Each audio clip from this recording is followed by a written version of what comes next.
يلا تعالوا بقى دلوقتي هوريكم تفريز الكفتة. والكفتة دي من احلى الحاجات او من احلى الاكلات المصرية. الكفتة يعني طبق جنب في العزومة، جنب كذا طبق كده. الكفتة يعني شوية مكرونة جنبه، ونلم الدنيا كده واحنا راجعين متأخرين من الشغل. الكفتة يعني بجنبها شوية بطاطس واحنا زهقانين كده في ايه، في نص رمضان من كل الأكل. يلا نشوف نعمل أحلى كفتة ازاي. يلا بينا تعالوا نشوف ايه هي بقى مقاديرنا في الكفتة. أول حاجة هجيب بصلاية كده كبيرة، لو ما كانش أنا حاطة بصلتين متوسطين. وهجيب فلفل رومي الوان اهو، احمر واخضر. وهجيب قرن فلفل شطه، وفصين توم، وورقتين ايه اللي هو هنقول عودين 3 من البقدونس. وادي شوفي انت عايزه تخزني كفته قد ايه، انا بوريكي في حاجه بسيطه. شوفي انت عايزه تخزني الدنيا في ايه، ده كيلو الا ربع لحمه. انت عايزه تجيبي 2، عايزه تجيبي كيلو، عايزه تجيبي 3 حسب مقدرتك. وادي دي كل الايه البهارات اللي بتتحط في الكفته. مش هننسى تتبيله الكفته اللي هي الايه، الشيفي. وعندك بقى دي كزبره، ملح، كلها حاجات نص معلقه صغيره. فلفل اسود، دي السبع بهارات اهي قدام حضراتكم. قطعه ماجي، ودي شعره كمون. يلا بصوا بقى، اول حاجه هنعمل ايه، هناخد الطبق ده هننزله يتضرب في بعضه كده. بس هشيل العنقوده بتاعته منه، او ممكن اقطعه قطع صغيره اهو، عشان خاطر يبقى اسهل على الايه، على الميكسر او الكبه. وهنحط عليه التوابل. ومش هننسى في عندنا سر، اللي هو عباره عن ايه، معلقه كبيره من الايه، من البيكنج باودر. هو ده اللي بيخلي الكفته تمسك معانا وما يخليهاش تفرول في ايدينا، وتبقى طريه وجوسي. يلا نتعامل. مش هننسى طبعا معلقه الايه، البيكنج باودر الجميله اهي، هي وتتبيله الكفته. يلا بينا. طبعا احنا اهو دعكنا الكفته بالبصل. طبعا احنا صفينا البصل، شلنا الميه، ودعكنا الكفته، ودعكنا الايه، البصل فيها، وكل المكونات اللي انتوا شفتوها قدام حضراتكم دي.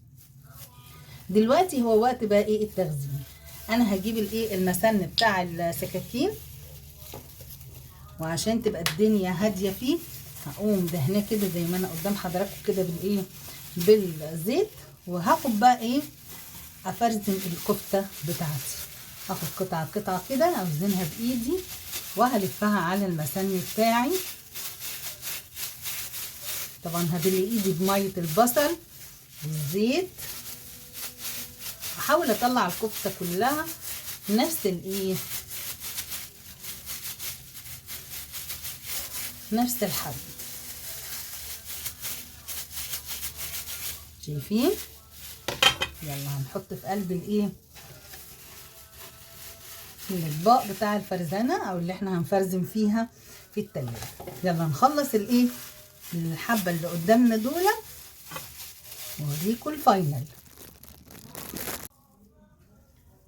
وزي ما احنا شايفين كده يا قمرات، بعد ما خلصنا الكفته هنلفها في الايه، هنحطها طبعا في الاطباق الاستريتش. طلعت اللي هو الكيلو الا ربع، 3 اطباق هم كبار، كل طبق في اكله. هنلفهم بالاستريتش وهنشيلهم في الايه، في الديب فريزر. وكده تم تخزين الكفته. تعالوا نشوف هنخزن ايه تاني. ايه رايكم في العظمه اللي طلعت دي دلوقتي من الفرن؟ شايفين الجمال، شايفين قرون الفلفل. اصل ما ينفعش تبقى مسقعه من غير ما تكون حاميه او سبايسي. شايفين الجمال؟ وطالما في مسقعه يبقى طبق الجرجير الورور اللي انتوا عارفينه. وطالما فتحنا الفرن يبقى حرام علينا ما نعملش شويه بطاطا جميله كده. ايه رايكم في الجمال؟ اول حاجه هنعملها هنعصج الايه، اللحمه. هنجيب وك زي ما حضراتكم كده شايفين، وهنحط فيه نقطتين زيت، مش هنكتر عشان هنحاول نقلل الزيت، لان احنا عارفين ان الايه، ان البدنجان بكل صوره بيقلل الكوليسترول. فهنجيب وok هنحط فيه نقطتين زيت كده صغيرين، وهنزل فيه بربع معلقه سمنه مع الزيت، ونعمل حسابنا ان احنا بنعمل ايه؟ اكل هيلثي. يعني ايه اكل هيلثي؟ اكل يخلي الكوليسترول في الارض. فنحاول ان احنا نقلل شويه من الايه؟ من الزيوت. بمجرد ما هيسخن كده وهتدوب حته الايه؟ السمنه مع الزيت، هنزل عليهم بايه؟ ببصلايه فرماها مع شويه ايه؟ توم. بصلايه كده كبيره مع ايه؟ 4 5 فصوص 6 فصوص توم. هنزل بالكلام الجميل ده اهو ساحت. يلا هننزل بالايه؟ بالبصله، بصلايه مع 5 6 فصوص من الثوم.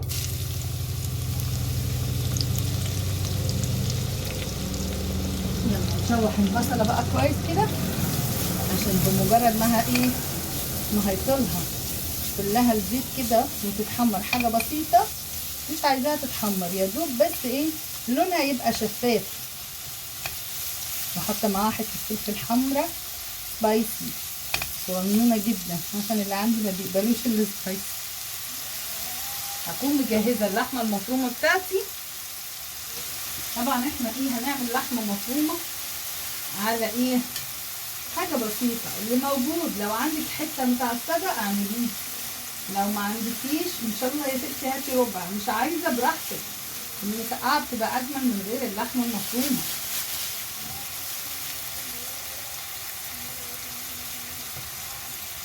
ادي البصلايه بتاعتنا اتشوحت زي ما حضراتكم كده شايفين، والثوميه اتشوحت معاهم مع ايه؟ ربع قرن فلفل من الاحمر الجميل ده.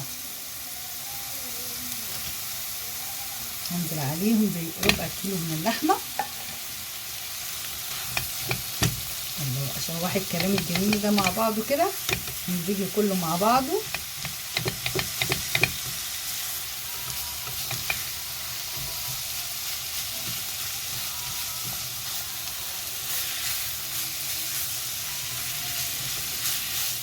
انزلي معاهم بقى عليهم بالايه؟ بالتوابل اللي هتدي للعصاق بتاعنا بتاع المسقعه بتاعتنا، او المسقعه الجميله دي اللي تديله شمخه.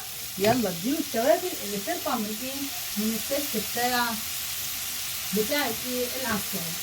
هنزل ايه عليهم؟ ايه ضروري طبعا معلقه بابريكا، دي بتعلي التست قوي. هنزل معاهم نص معلقه من الايه؟ من السبع بهارات. عايزين الناس يشموا العصاق بتاعنا يقولوا ايه الجمال ده.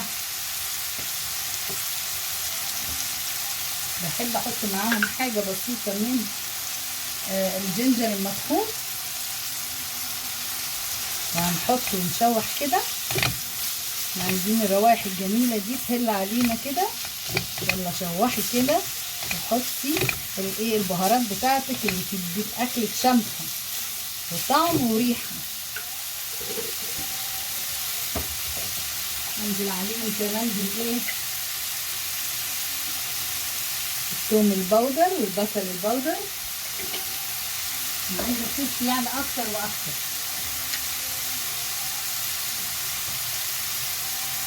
شعرايه كده من الثوم، لان انا اوريدي حاطه بصلايه كبيره و5 6 فصوص ثوم.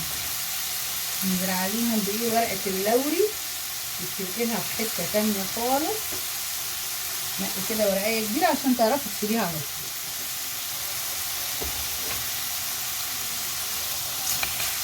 كل ما تنزلي بتابل شوحي، تنزلي بتابل من التوابل وشوحي. هنزل عليهم بشويه الفلفل الذراب بتوعنا اللي هيخليها برضو ايه؟ العصاق بتاعنا بيعشق الفلفل الاسود. هنزل عليهم بشويه ملح صغيرين، عشان عامله حسابي ان هحط قطعه ماجي مع الطماطم. وشوحي. واللي هيعلى بالتست قوي بتاع العصاق بتاعنا، احنا مش حاطين السبع بهارات، احنا قلنا لازم نحط ايه؟ فصين من الحبهان. ندي فصين من الحبهان يديكي ايه طعم وريحه. خلي بالك هما اتنين عشان تشيليهم اتنين اهو، واحد اتنين.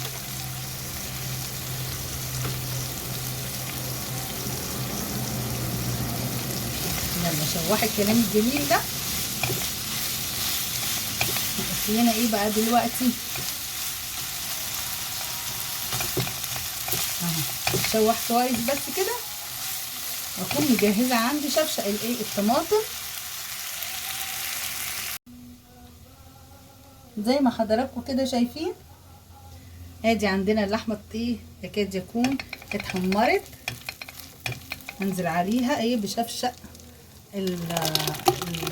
الطماطم.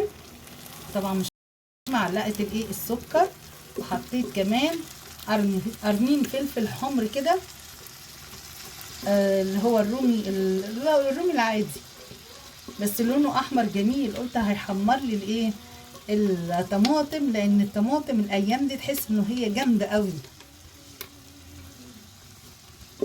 اهو. طبعا مش هننسى قلنا معلقه السكر اللي هتخلي الحموضه بسيطه. وهنزل عليهم بمعلقه من الصلصه اللي احنا عاملينها مع بعضينا.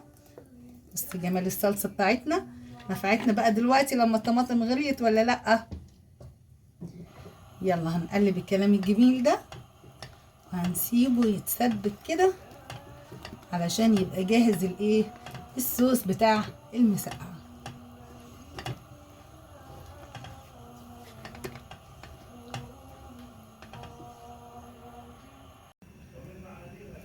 يلا بقى نجهز بالايه بالبدنجان. شايفين البدنجان جميل ازاي وخفيفه، عشان ايه ما تكونش مبزره. هنمسك الحته اللي ايه في الراس دي هنشيلها كده زي ما حضراتكم كده شايفين اهو. وبعد ما اشيلها كده هقوم ايه قسماها نصين. بسم الله الرحمن الرحيم.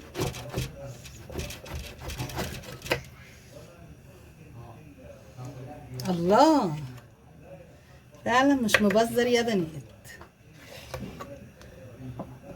اهو. شايفيني كمان. وهقشرها حاجه بسيطه كده عشان انا اعرف ان قشر البدنجان بيعمل ايه، بيخلص الجسم من الكوليسترول. نعملها كده كشكلي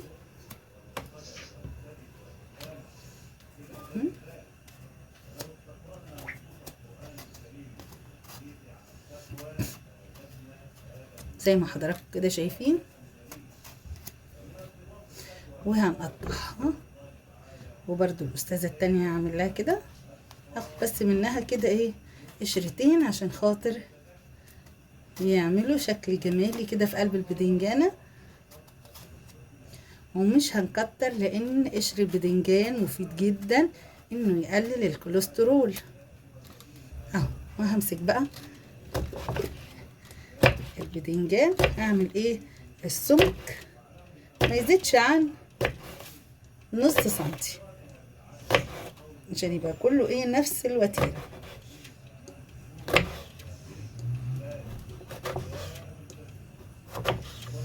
شايفين يا بنات كله مش هيزيد عن السمك ده نصايه. شايفين اهو. هنكمل الكلام ده كله بقى مع بعضينا كده. وزي ما احنا شايفين كده يا بنات بعد ما قطعناه بنحطه في مصفى زي اهالينا زمان لما كانوا بيعملوا كده اهو. شايفين فرطه كده وهنحطه في مصفى. وهنعمل ايه بقى وهنرشه بالملح علشان ينزل ايه الميه السوداء بتاعته او مرارته، وكمان ما يشربش الايه الزيت. وفي عندي حاجه كده كمان خطيره ان احنا ايه لازم يلا اديله رشه كده من الملح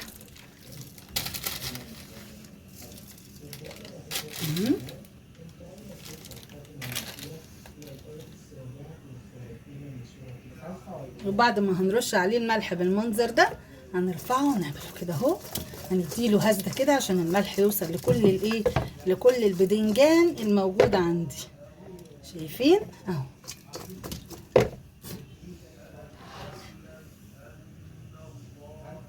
يلا بقى كمان نقطع الفلفل. والمسقعة زي ما اتفقنا اهم حاجة فيها الفلفل. ادي كده جبت قرنين 3 فلفل حراقين، اشي احمر واشي اخضر، علشان المسقعة ما بتبقاش مسقعة الا لما بتكون حارة. طبعا انا بعمل جنب كده حار وجنب ما فيهوش اي نوع من انواع السبايسي علشان خاطر الولاد ما يزعلوش. وادي الفلفل برضو هقطعه زي ما حضراتكم شايفين كده. اهم حاجة فيها الفلفل، سواء كان رومي او فلفل حار.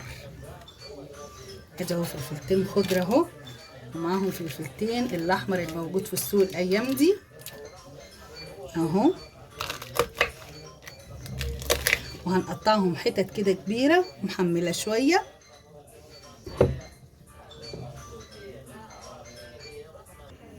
وزي ما حضراتكم شايفين كده انتهينا اهو من تقطيع الفلفل بكل صوره. ادي السبايسي وادي الفلفل الاخضر والاحمر والاصفر. يلا بقى اوام نقطع البطاطس عشان ناخدها في اول رصه. ادي الزيت يا بنات في قلب الوok بتاعنا هنسخنه، وهننزل اول حاجه برصه عشان انا الولاد عندي بيحبوا المسقعه بالبطاطس. هننزل اول حاجه بالبطاطس يبقى كده بتتسخن.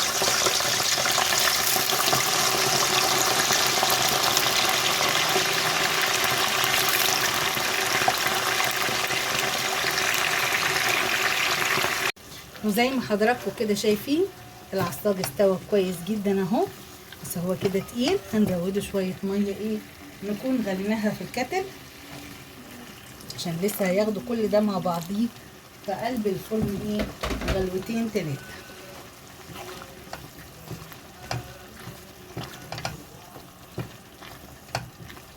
نحط كمان شويه ميه.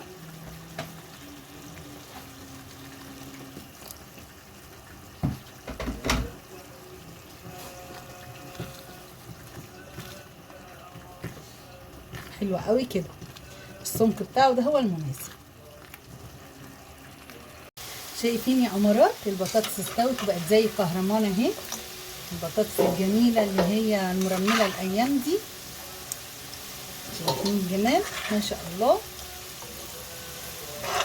هنعمل الرصه الجايه على طول هي الفلفل، والفلفل احنا مش هنقليه قوي، يا دوب كده بس هيشم ريحه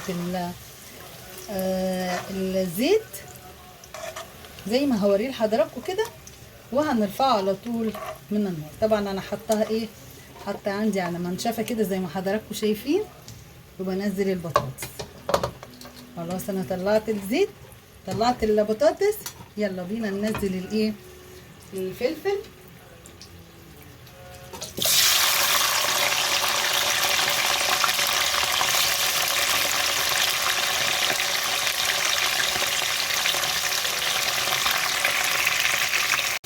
زي ما حضراتكم شايفين احنا مش هنخلي الفلفل يستوي بزياده، يدوب بس كده هيشم النار، وهنطلعهم عندنا بره كده عشان هيكملوا السوا في قلب الصينيه في الفرن. بالنسبه للسبايسي وادي الفلفل الابيض.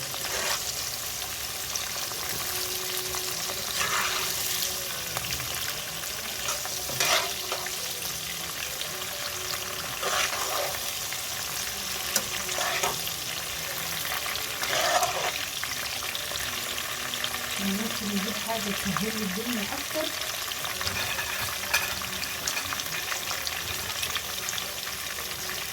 نجيب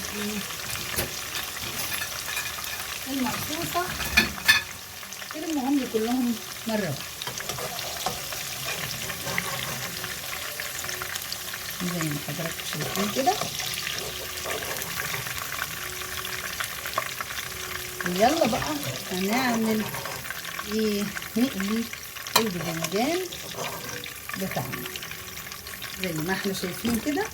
بجيب فيه طبق ده فيه دقيق، والدقيق ده هبدر بيه الباذنجان بتاعنا.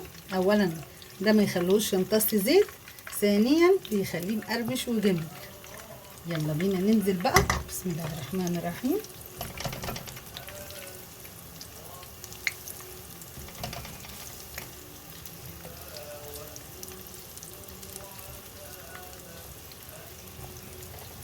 هيطلع انا هوريهولكم هو قد ايه ناشف وجامد، كاننا كده بقى بالظبط بنعمل كنتاكي. بتمنع امتصاص الزيت، ثانيا بتقرمش الايه البدنجانه قوي.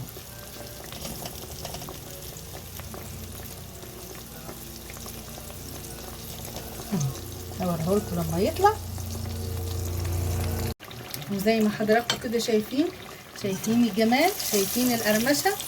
بصوا انا هوريكم اهو الدقيق بيخلي الزيت ما يتشفطش. وبصوا القرمشه، شايفين؟ ايه رايكم؟ واللون الذهبي الجميل ده، شايفين حضراتكم؟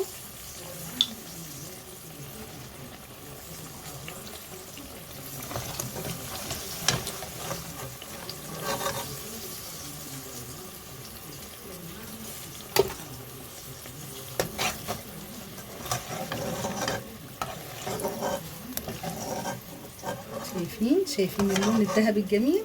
شايفين؟ ما شاء الله ولا قوة الا بالله. يلا هنبدر تاني رصة تاني جديدة وهنحطها، وهكذا لحد ما هنقلي كل البدنجان بتاعنا ان شاء الله.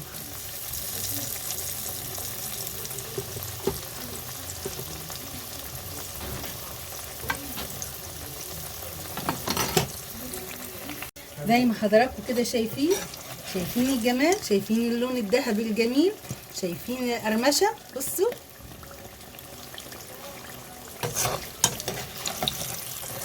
شايفين؟ ما شاء الله ولا قوه الا بالله.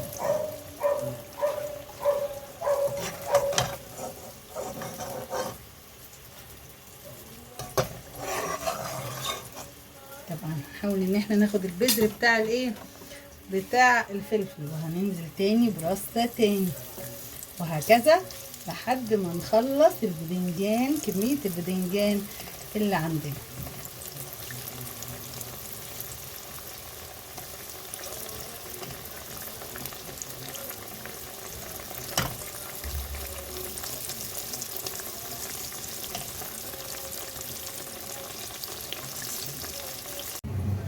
ويلا بقى يا امارات، رصينا صينيه البدنجان بالبطاطس بالفلفل، وعلشان اعلم النص بتاعنا بص حطيت القرون وبينت الايه القرون بتاعتها عشان خاطر ابقى عارفه ان ده النص السبايسي. ويلا بقى نصب على وشها الجمال ده. شيل ورقه الغار. شايفين الموضوع سهل ازاي؟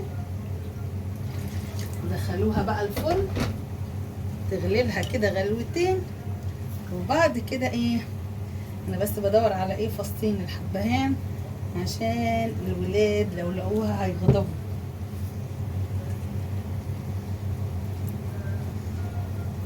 انا لقيت واحد مش لاقيه التاني بصراحه.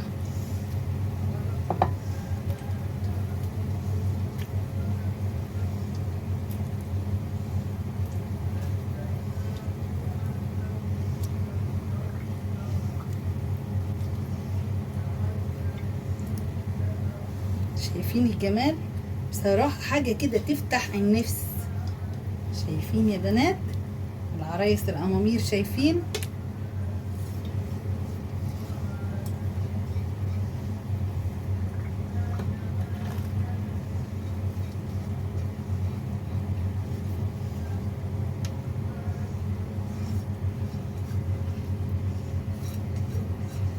يلا نخش بالكلام القمر ده على ايه، على الفرن عشان تاخد لها غلوتين 3.